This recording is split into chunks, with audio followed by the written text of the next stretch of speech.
Sir నమస్తే sir. Sir గతంలో power star Pawan Kalyan గారి సినిమా ఆపడానికి కుట్రపూరితంగా చేశారు. ఇప్పుడు కూడా అదే పరిస్థితి ఎదుర్కొంటున్నారు సార్. ఇది ఎందుకు జరిగింది సార్? ఇప్పుడు పవన్ కళ్యాణ్ గారి సినిమా ఆపడం అన్నది ఎవల తరము కాదు. నెంబర్ 1, భీమా నాయక్ని ఎన్ని విధాలు 100 థియేటర్లు 200 థియేటర్లు సీజ్ చేశారు. ఎంఆర్ఓలు, ఆర్డీఓలు. నేను తెల్లవారు 4 గంటలకు హైదరాబాద్ నుంచి ఫ్లైట్, తెల్లవారు 6 గంటల ఫ్లైట్, 4 గంటలకు ఎయిర్పోర్ట్కి వెళ్ళి కూర్చొని కొత్త వలస, చోడవరం, రావికవతం మొత్తం అన్ని ఏరియాలు తిరిగి మొత్తం టోటల్గా అక్కడ కూర్చున్నాను. నేను చెష్ట వేశాను. ఎవరు వస్తారు 5 రూపాయల టికెట్ అమ్మమని, 35 రూపాయల టికెట్ అమ్మమని టార్చ్ వచ్చేసి చైనా అందరూ థియేటర్లు సీజ్ చేసి చాలా ఇబ్బంది పెట్టారు. ఆ రోజు భీమా నాయక్ సినిమాకి. ఆ తర్వాత బ్రో సినిమాకి ఇంకా టికెట్స్ అవసరం లేదు, ఆ 100 రూపాయలు చాలని డైరెక్ట్ పవన్ కళ్యాణ్ గారు చెప్పారు. అవసరం లేదు, ఇక రేట్లో దవన రేట్లో అమ్మని అన్నారు, అయిపోయింది. అంటే పవన్ కళ్యాణ్ గారిని డౌన్ చేద్దాం చాలామంది ప్రయత్నాలు చేస్తుంటారు. ఆయన ప్రయత్నాలు చేస్తున్న కొద్ది ఎదుగుతూనే ఉంటాడు. ఈరోజు డిప్యూటీ సీఎం, నెక్స్ట్ కాబోయే సీఎం.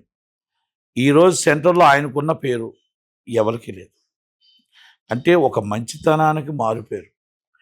ఆయన ఎదుటి వాళ్ళ కోసం ఆలోచించాడు, ప్రజల కోసం ఆలోచిస్తాడు. ఆయన ఎదుటి వాళ్ళ కుట్రలు కుతంత్రాలు ఆయనకు తెలియవు. స్ట్రేట్గా ఎదురుగుంటూ మాట్లాడటమే తెలుసు. కనుక ఇక్కడ కొంచెం డ్రామా బ్యాచ్ ఉంది. మా సినిమా ఇండస్ట్రీలో కొంచెం డ్రామా బ్యాచ్ ఉంది. ఆ డ్రామా బ్యాచ్ కొంచెం ఎలాగైనా ఏదో ప్రయత్నం చేస్తుంది. ఇటు ఈ సినిమా ఆపాలా, లేకపోతే మొత్తం ఇండస్ట్రీని ఆపాలా, బెదిరింపుల ధోరణి చేస్తూ ఉంటుంది. ఆ డ్రామా బ్యాచ్లో ఒక దిల్ రాజు ఒకడు ఉంటాడు, ఆ సురేష్ బాబు ఒకడు ఉంటాడు, మొత్తం టోటల్గా మా సునీల్ అన్నాడు ఒకడు. వీళ్ళందరూ కలిపి ఒక డ్రామా బ్యాచ్ చేసి ఈ లెవెల్ వీళ్ళు లీజ్ ఓనర్స్. థియేటర్ ఓనర్ చెప్పాలా థియేటర్ ఆపుతానని, థియేటర్ ఓనరు చెప్పాలని థియేటర్ ఆపుతానని.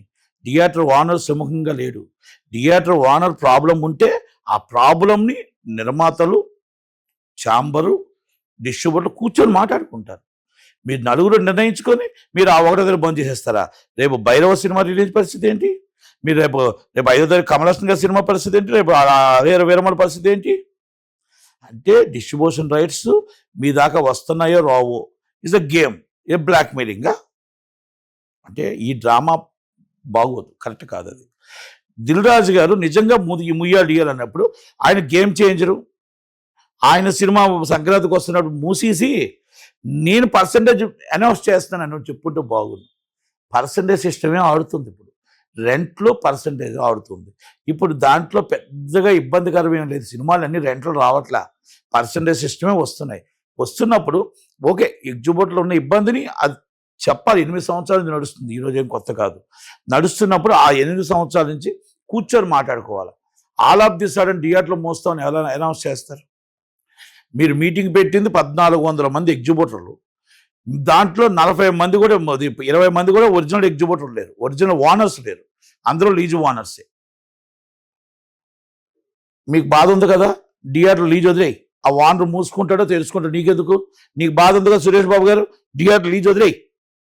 మీకు బాధ ఉంది కదా సునీల్ గారు, థియేటర్ లీజ్ వదిలేయి. నువ్వు ఎన్ని థియేటర్ ఓనర్గా ఉన్నావు, నీ థియేటర్ నువ్వు మూసుకుంటావో తెలుసుకుంటావు, నీ ఇష్టం. దిల్ రాజు గారికి థియేటర్ ఉంటే మూసుకుంటే తెలుసుకుంటే ఆయన ఇష్టం. సురేష్ బాబుకి నాకు తెలిసి ఒక థియేటర్ ఉంది, మూసుకుంటే తెలుసుకుంటాడు ఓనర్గా. మీరు లీజు తీసుకుంటారు, మీరే మళ్ళీ ఎగ్జిబిటర్ల మీద పీక మీద కత్తి పెడతారు. వాళ్ళకు వచ్చి మాకు సినిమాలు రావట్లేదు పర్సంటేజ్ చేయమని వాళ్ళని అడుగుతారు, రెంట్లు తగ్గిస్తానంటారు. అంటే ఇటు అటు బ్లాక్మెయిలింగ్గా, తప్పు కదా. రెండోది, ఇప్పుడు పవన్ కళ్యాణ్ గారి సినిమా వస్తేప్పుడు ఈ డ్రామాలు ఏంటి? ఈ డ్రామా ప్లేయింగ్ ఏంటి అని అడుగుతున్నా. ఇప్పుడు పవన్ కళ్యాణ్ గారి సినిమా వస్తుందని తెలుసు, ఇప్పుడు అనౌన్స్ చేయలేదు కదా. 15 రోజులు 20 రోజుల క్రితం జూన్ 12th అనౌన్స్ చేశారు. 20 రోజుల క్రితం కమల్ హాసన్ గారి సినిమా అనౌన్స్ చేశారు, కుబేర్ అనౌన్స్ చేశారు. మీరు ఇప్పుడు ఎలాగ డిసిషన్ తీసుకుంటారు?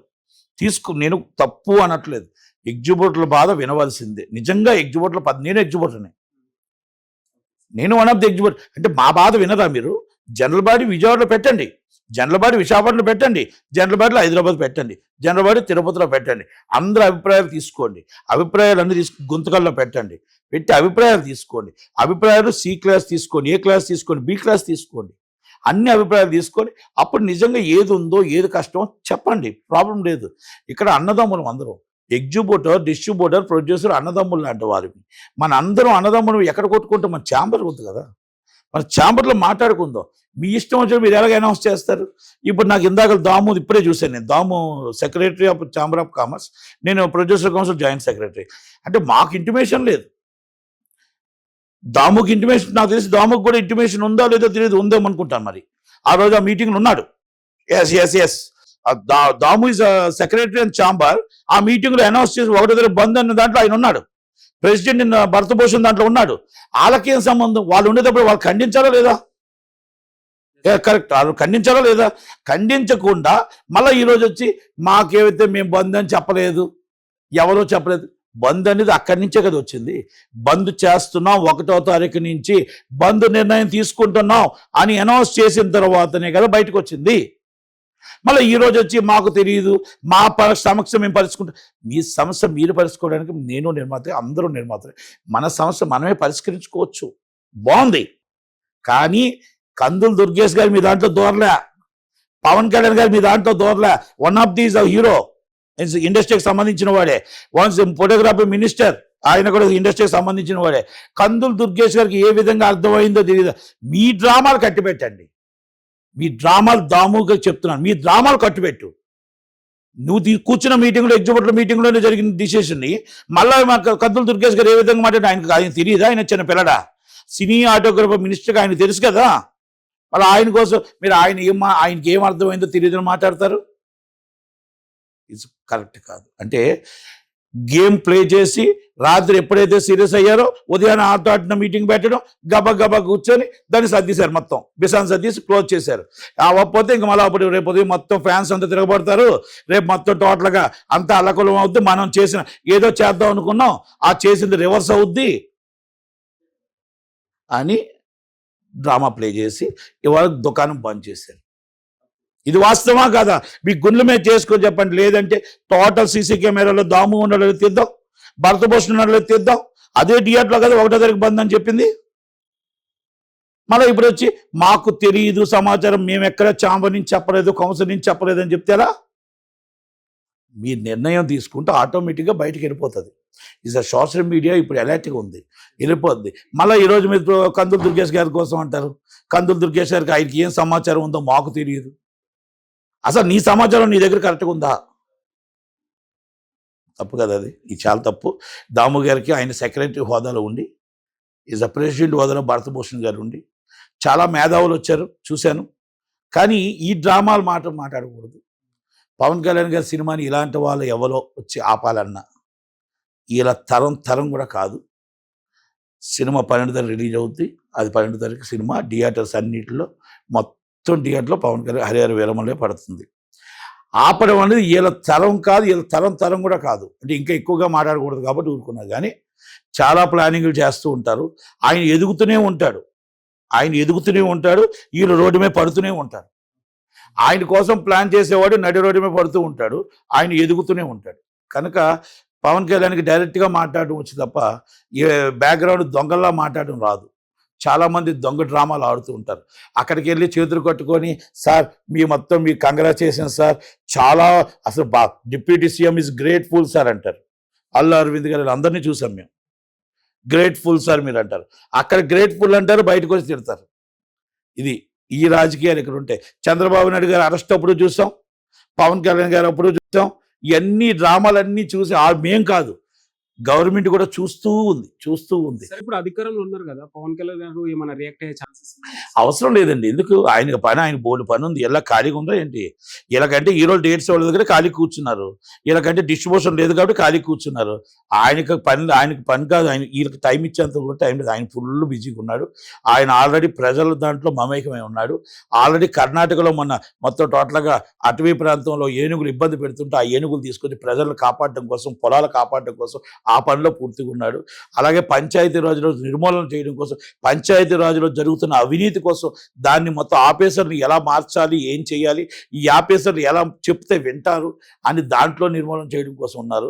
సైన్స్ అండ్ టెక్నాలజీ ఎలా పెంచాలి, ఇంకా మనం రేపు భారతదేశానికి మనం ఏ విధంగా సైన్స్ అండ్ టెక్నాలజీ, మన సైన్సిస్టులను ఏ విధంగా పెంచి, ఏ విధంగా డెవలప్ చేసి మన ఆంధ్రప్రదేశ్ నుంచి ఇస్తే బాగుంటుంది అని దాంట్లో ఉన్నాడు.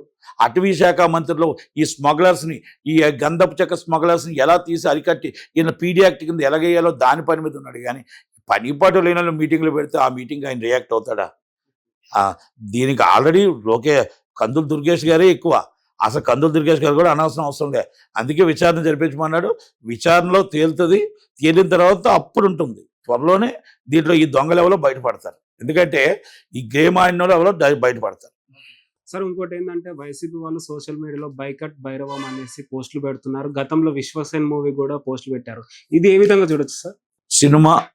సినిమా కష్టపడి సినిమా తీసి ఆ కష్టపడి సినిమా తీసిన దాన్ని మనం ఒకరిద్దరు బైకౌట్ అంటే అయిపోద్దని నేను అనుకోను. రెండోది, సినిమాలో ఏదైనా ఒక చిన్న చిన్న తప్పు మాటలు ఏమైనా మాట్లాడినా దాన్ని మనం పెద్దగా భావించకూడదు. అంతే తప్ప సినిమాలాగానే చూడాలి. సినిమా బాగుంది అంటే ఎవరు ఆపలేరండి. సినిమా బాగోలేదంటే మీరు బాయ్కౌట్ చెప్పకుండానే ఎవరు చూడరండి. 2 విషయాలు. అంతకన్నా మనం వేరేగా చెప్పాల్సిన అవసరం లేదు. అంతే. బాయ్కౌట్ అంటే చూడాల్సిన, బాయ్కౌట్ అంటే వచ్చి జనాలు వచ్చి పడిపోరు, లేకపోతే సూపర్ హిట్ అంటే సినిమా బాగుంది అంటే ఎవరు ఆపలేరు. ఈరోజు దేవరా సినిమాకి మీకు బాగా ఉందో లేదో, దేవరా సినిమాకి నెగిటివ్ కామెంట్స్ 100 చేశారు. ఫస్ట్ ఒక్కరోజు బాధపడ్డాడు. తర్వాత 35 రోజులు ఏకదాటిగా సినిమాని ఇరగదీసిస్తుంది. అంటే ప్రజలు అంత విజ్ఞులు. ప్రజలు ఆలోచిస్తున్నారు. ప్రజలు ఏ సినిమా బాగుంది, ఏ సినిమాకి వెళ్ళాలి, ఏ సినిమాకి వెళ్ళకూడదని ఆలోచిస్తున్నారు. ఓకే, ఇక్కడ ఏది జరిగినా ఉన్నా ఒక్కటి మాత్రం వాస్తవం ఏంటంటే సినిమాలాగానే చూడండి, రాజకీయంలా చూడండి. దయచేసి ఎవరినైనా విమర్శలు ఉంటే అది ఆయన వ్యక్తిగత ఉండొచ్చు తప్ప ఇక్కడ ఉండదు, సినిమా ఇండస్ట్రీలో ఉండదు. సినిమా తీశారు. అలాగే మొత్తం టోటల్గా బెల్లంకొండ శ్రీనివాస్ గారు, మనోజ్ గారు, మంచు మనోజ్ గారు, మన నారా రోహిత్ గారు ముగ్గురు సినిమా చేశారు. కష్టపడి 50 కోట్లు 60 కోట్లు పెట్టి సినిమా తీశారు వాళ్ళు. రాధామోహన్ గారు. కనుక ఒక నిర్మాత బాధ అర్థం చేసుకోండి, ఆ హీరోలు కష్టం అర్థం చేసుకోండి. ప్రేక్షకులు అందరూ ఆదరించాలి, సూపర్ హిట్ అవ్వాలి, ఇండస్ట్రీకి మంచి రోజులు రావాలని కోరుకుంటాం తప్ప దయచేసి ఏ పొలిటికల్ లీడర్స్ అయినా సినిమా బాగుండాలనే చూడాలి, సినిమా ఆడాలనే చూడాలి. పొలిటికల్ అనేది మీ ఇంటర్నల్ ఇష్యూలు ఉంటాయి తప్ప సినిమా వాళ్ళకి కులం లేదు, మతం లేదు, పొలిటికల్ లేదు. అందరూ చూడాలి. కులమత భేదాలు లేవు. మాకు సినిమా కులం, మాదంతా ఒకటే కులం, సినిమా కులం. కనుక మేము సినిమాని అందరూ చూడాలని కోరుకుంటాం. అన్ని పార్టీలు చూడాలి, అన్ని కులాలు చూడాలి, అన్ని మతాలు చూడాలని కోరుకుంటాం. కనుక all the best. Bhairava cinema super hit అవ్వాలని మన ఆల్రెడీ బెల్లంకొండ శ్రీనివాస్ నా ఫ్రెండ్ వాళ్ళ అబ్బాయి, మంచు మనోజ్ మా అన్న మోహన్ బాబు గారు అబ్బాయి, అలాగే నారా రోహిత్ గారు, నేను ప్రతినిధి 2 నేనే రెడీ చేశాను. కనుక ఆ సినిమాలు మళ్ళీ రీఎంట్రీ బాగా ఆయన ఇప్పుడే అవుతున్నాడు. కనుక ఆ సినిమా పెద్ద హిట్ కావాలని, వాళ్ళకి ఇండస్ట్రీ బాగుండాలని ఇంకెన్నో సినిమాలు రావాలని కోరుకున్నాను. మీకు శ్రీహరి గారికి బాండింగ్ మా అందరు తెలిసిందే. శ్రీహరి గారు లేని లోటు ఏమైనా కనిపిస్తుంది సార్ ఇప్పటికీ? ఉంటుందండి. శ్రీహరి గారు లేని లోటు అంటే ఆయన విలన్ క్యారెక్టర్స్ హీరో చేశాడు, చాలా సినిమాలు చేశాడు. ఆయన విలన్ అనేది లేని లోటు ఉంది. అలాగే జగత్ బాబు అంటే కొత్త డిఫరెంట్ విలన్స్ వస్తున్నారు. కాకపోతే ఆయన అదొక డిఫరెంట్ యాక్టింగ్. అంటే కామెడీ చేయాలా, టైం సెన్స్ ఎలా చేయాలి, విలనిజం చేయాలా, సీరియస్నెస్ చేయాలా, ఫైట్స్ చేయాలా, అన్నిటిలోని ఉండేది. నాకు 2 లోటు ఉంటుంది ఇక్కడ. దాసనారాయణరావు గారు లేని లోటు కనబడుతుంది, శ్రీహరి గారు లేని లోటు కనబడుతుంది. ఎందుకంటే రామానాయుడు గారు లేని లోటు కనబడుతుంది. రామానాయుడు గారు ఒక సినిమా నిర్మాత ఎలా ఉండాలో చూపించిన వ్యక్తి. దాసనారాయణరావు గారు డైరెక్టర్ ఎలాగుండాలో, ఎలాగ తీయాలో టైం సెన్స్ చేయడానికి చూపించిన వ్యక్తి. డైరెక్టర్గా ఒక శ్రీహరి విలన్గా వచ్చి, హీరోగా వచ్చి, ఆయన మొత్తం టోటల్గా హీరో నుంచి విలన్ అయ్యి, విలన్ నుంచి హీరో అయ్యి, ఒక సినిమాని ఒక విలన్ మొత్తం సినిమాని ఆపగలడు. ఆ సినిమాకి మొత్తం వెన్నుముక్క శ్రీహరి గారే. ఎన్నో సినిమాలకి అనేది ఇది నేను చెప్పిన మాట కాదు, రాజమౌళి గారు చెప్పిన మాట. ఇది నేను చెప్పిన మాట కాదు, మోహన్ బాబు గారు చెప్పిన మాట. శ్రీహరి గారి కోసం దాసనారాయణ గారు చెప్పిన మాట. శ్రీహరి గారు ఉన్నారు అంటే ఆ సినిమా ఇస్ హిట్ అనేది 100% హిట్ అని ఒక బృందావన జూనియర్ ఎన్టీఆర్ గారు చెప్పింది. ఇవన్నీ కూడా నా సినిమాకి ఓపెనింగ్ జూనియర్ ఎన్టీఆర్ గారు వచ్చారు, రాజమౌళి గారు వచ్చారు, అలాగే గురుగారు అంటే నాకు ఎప్పుడు వస్తారు. అంటే శ్రీహరి గారితో నేను 4 సినిమాలు ఆయన ప్రొడ్యూస్ చేశారు. అయితే ఆయన ఉన్నంత కమిట్మెంటు, ఆయన ఏ విధంగా సినిమాకి ఆడియన్స్ రావాలి అంటే హీరో కంటే అక్కడ విలన్ అవ్వచ్చు, అన్న క్యారెక్టర్ అవ్వచ్చు, ఏదైనా అవ్వచ్చు. మేబీ ఆయన యాక్ట్ చేసిన ప్రతి క్యారెక్టర్ ఆర్టిస్ట్గా సూపర్ డూపర్ హిట్ అయ్యాయి. మీరు చరిత్ర చూసుకోండి. అందుకని ఆయన లేని లోటు దాసనారాయణ గారు, రామారెడ్డి గారు లేని లోటు సినిమా ఇండస్ట్రీ కనబడుతుంది. వాళ్ళే ఉండుంటే ఈరోజు ఈ బంద్ అని డ్రామాలు ఆడరు, వాళ్ళే ఉండుంటే ఈరోజు ఈ పరిస్థితి ఉండదు. కనుక ఎప్పుడు కూడా ఇండస్ట్రీకి మన వెన్నుముక్కలాగా ఉండేవాళ్ళు ఈరోజు లేరు. శ్రీహరి గారు లేని విలనిజం అనేది, ఆ క్యారెక్టర్ ఆర్టిస్ట్ అనేది తగ్గింది అనేది మాత్రం చెప్పగలుగుతాం. ఆ లోటు అయితే ఉంది. Thank you very much.